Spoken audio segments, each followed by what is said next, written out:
चलिए question number 5 देखते थे। A monochromatic light wave is incident normally on the glass slab of thickness d as shown in the figure. The reflective index of the slab increases linearly from n1 to n2 over the height h. Which of the following statements is or true about the light wave emerging out of the slab? ये situation दी हुई है, देखो ऊपर जाने से reflective index बढ़ रहा है n2 ग्रेटर देन n1। तो इसमें ऑप्शन देखिए, it will deflect by the angle, है ना, और दो ऑप्शन में से एक करेक्ट होगा, it will not deflect. And चौथा ऑप्शन है कि जो deflection angle depends upon n2 minus n1 not on the individual value. होगा क्या, देखिए एक्चुअली अगर हम इसको wave optics and ray optics के टर्म पे सोचें, जब ये वाला वेवलेट यहाँ पे दोनों एक साथ आ रही रेस, ये वेवलेट यहाँ पर है और ये वेवलेट है, तो जब तक ये वाला वेवलेट यहाँ पहुँचेगा, क्योंकि ये डेंसर मीडियम, इसको ज़्यादा टाइम लगेगा, नीचे वाला आगे निकल जाएगा, है ना। तो इसलिए फिर करेस्पॉन्डिंग वेवलेट्स को ज्वाइन करो तो ऐसा हो जाएगा ये।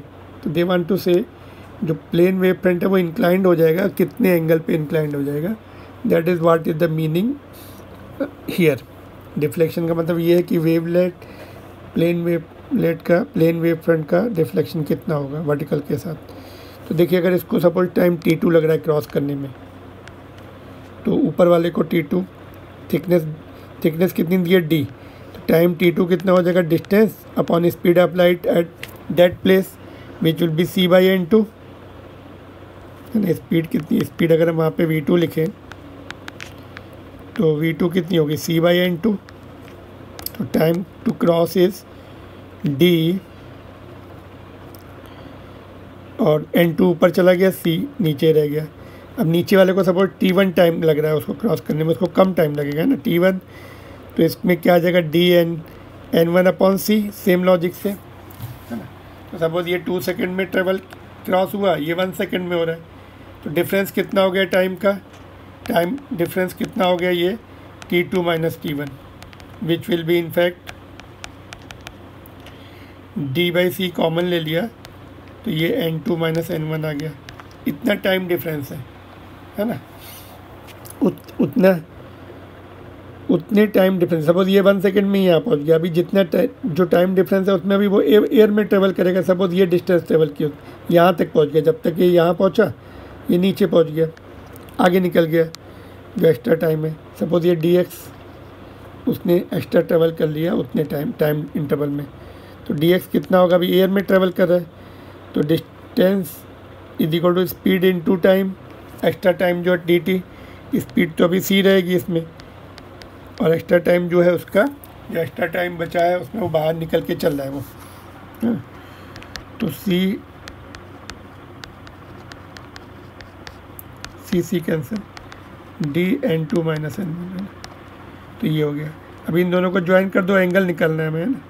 ये वेव फ्रंट ऐसे इंक्लाइंड हो गया, ये थीटा निकलना है, theta is equal to opposite delta x है और h है वर्टिकल हाइट एडजेसेंट, है ना। तो tan theta is equal to delta x upon h is the vertical height.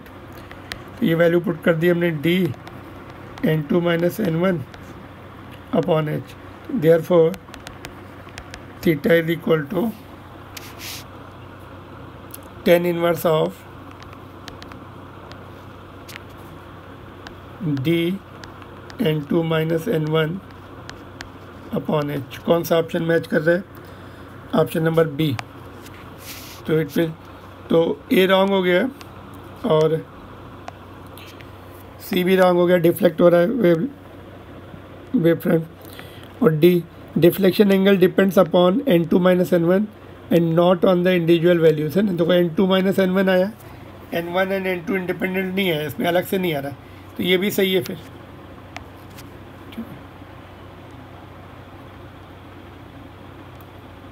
All right, hope it is clear, I think,